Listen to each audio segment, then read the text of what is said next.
In this video, we'll review the plumbing elements built in the modules at Guerdon's factory and the scope of work contractors finish on site.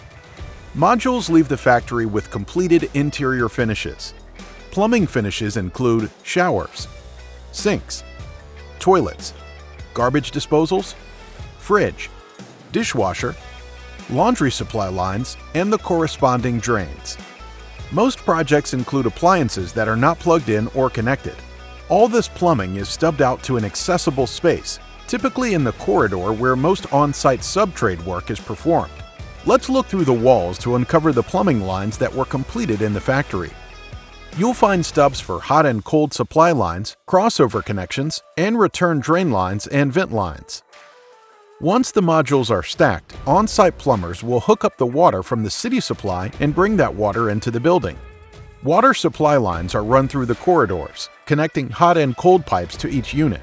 To connect the drain, waste, and vent pipes, on-site plumbers cut holes in the floor and ceiling, making connections vertically through all levels, continuing those runs to connect with the city's services. In summary, almost everything within each living unit comes complete from the factory.